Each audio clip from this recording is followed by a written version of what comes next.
Good afternoon. Today is Tuesday, June 30th, 2026. You're listening to Cyber F.M. I'm your host, Arias Thomas, and this is today's Cybersecurity Report, being brought to you by the R.S.S.H delivery company, New York's exclusive delivery option.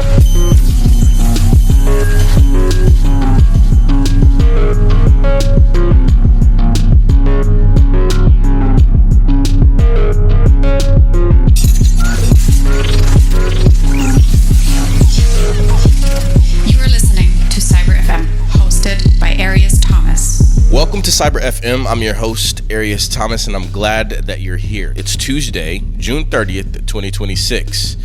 This is the show dedicated to reporting on cyber warfare, the daily battles being fought over your data, your money, and your machines. And today we've got 4 stories straight from the front lines. On today's docket, we have Russian state hackers tricking people into handing over their keys to their own private messages, encryption and all, poison software packages hiding their orders inside the blockchain itself, a single flaw that cracked open 14 million accounts across 6 different companies at once, and 119 browser add-ons that smuggled malware inside ordinary picture files.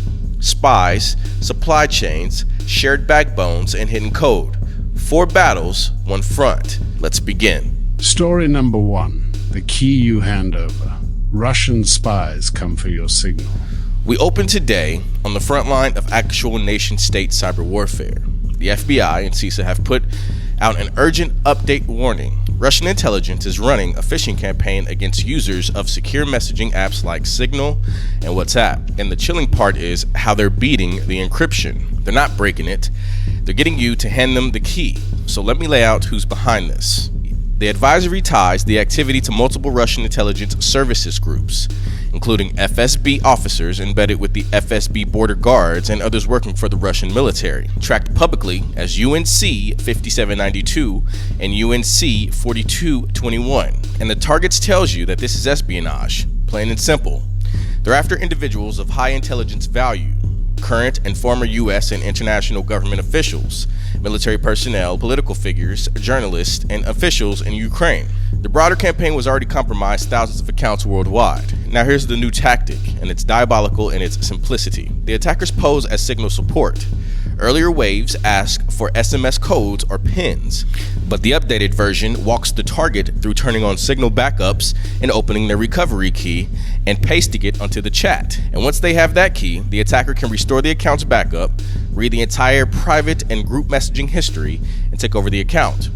Worse, the key keeps working. Make a new account on the same phone number, and the old key can still be used against it. And I would like everybody to sit with this deep lesson here, because it applies to all of us, not just diplomats. None of this breaks Signal's encryption or the app itself. The attackers aren't cracking anything. They're walking through a legitimate feature with a key the user handed them. That's the whole game in modern cyber warfare. The technology held the line, and the human was talked into opening the gate. End-to-end encryption is powerless if the user personally gives away the access keys. So here's the takeaway, and it's a rule to live by. Treat any in-app message from Signal support as hostile. Real support does not message you inside the app to ask for codes, pins, or your recovery key. Never paste any of those into the chat. Go to your settings, check your linked devices, and remove anything you don't recognize. And if you think you already handed yours over, generate a new recovery key immediately. That kills the old one for future backups. And one more thing. The U.S. State Department is offering a reward of up to $10 million for information on the group of UNC 5792. Story number 2 is a piece of cyber warfare engineering so clever, it's almost admirable. If it weren't built to rob you blind. Researchers at JFrog uncovered hijacked software packages that pull off 2 stunning tricks. They hide their trigger inside your code editor, and they hide their marching orders inside the blockchain itself. Let me set the foundation. We've talked before about supply chain attacks, poisoning the open source building blocks that developers download and snap into their projects. In this case, researchers found 2 hijacked NPM packages and a cluster of Go packages designed to deploy a Python-based information stealer on Windows, Linux, and Mac OS. But the way it springs the trap is brand new. The malware avoids the usual NPM execution paths. Instead, it hides execution inside a VS Code task, configured to run automatically the moment the project folder is open in the editor. You don't even have to run the code. You just have to open the folder. And now the part that genuinely breaks new ground. Once it wakes up, where does it go for its instructions? Not to some server that police can shut down. It retrieves encrypted JavaScript straight from the blockchain transaction data, using blockchain networks as what researchers call a dead drop resolver, a technique that makes the whole operation resilient to take down efforts. Think of a dead drop like a spy leaving a message under a park bench, except this bench is the blockchain, permanent and unkillable. You can't raid it, you can't seize it, and the payload was hidden in plain sight too, disguised as a font file, a technique previously attributed to North Korean hackers in their contagious interview campaign. So what does this malware actually do once it's in? It launches a backdoor giving the operator remote control, shell execution, clipboard harvesting, file theft, and then deploys a wide-ranging stealer that siphons credentials, browser data, developer tokens, and cryptocurrency wallets. Immediate theft and a permanent foothold. So here's the takeaway, especially for the developers in the audience here today, and thank you for being here. If you've installed these packages, remove them immediately and treat the machine as fully compromised. Rotate every credential, token, R.S.S.H key, cloud login, and wallet from a separate, clean device.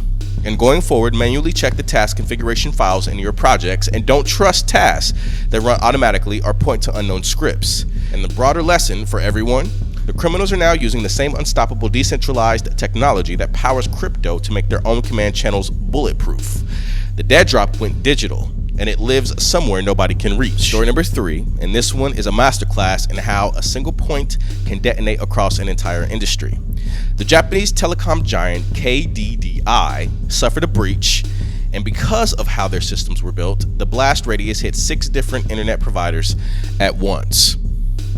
Here are the numbers, and they're staggering.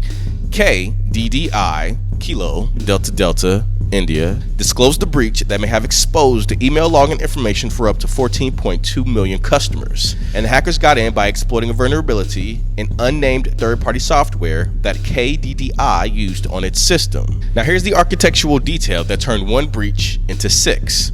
KDDI operates a single shared email platform on behalf of 6 internet service providers. So one software flaw reached 6 different ISP customer bases simultaneously. One broken lock in every apartment in the building was exposed.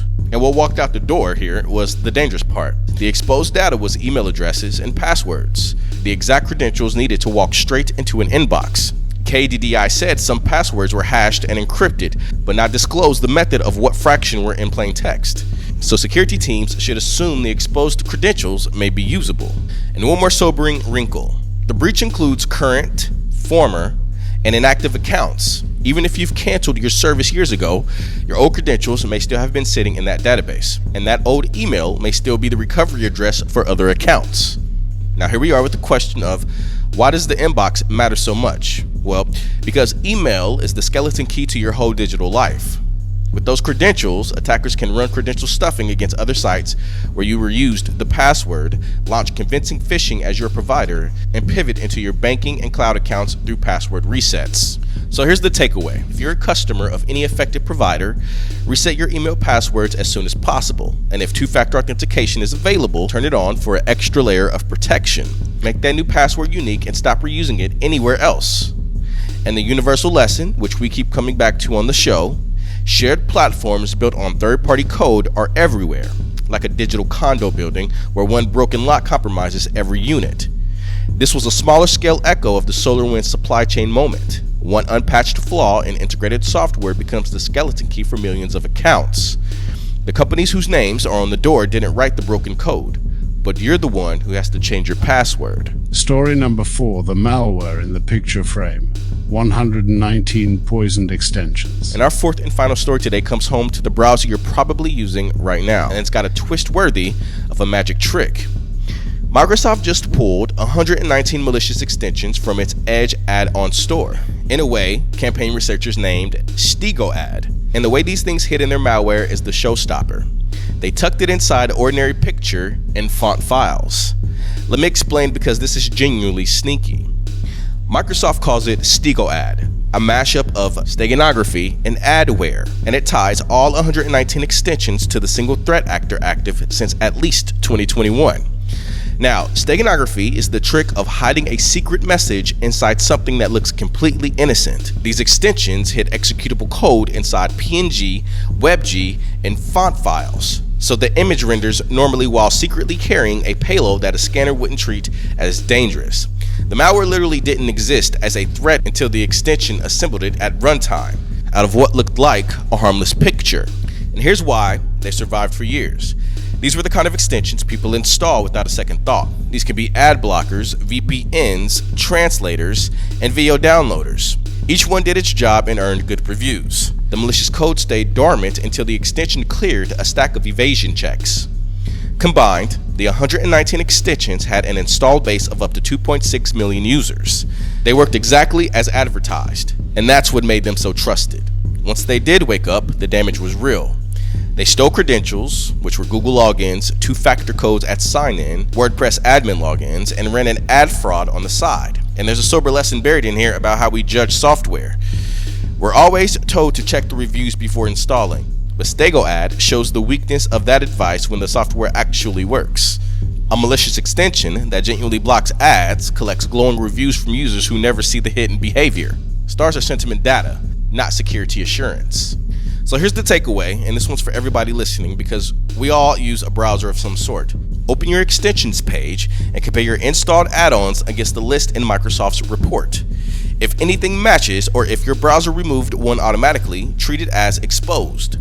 Change your passwords for Google, banking, and other sensitive accounts. Review your recent sign-in activity and turn on strong two-factor authentication. And one expert tip worth its weight in gold. Hardware security keys hold up against this kind of credential theft in a way that SMS codes do not. The good news is Microsoft took these down. The lasting lesson is to treat every extension like the powerful little program it really is, because the prettiest picture of your browser might be a hidden knife.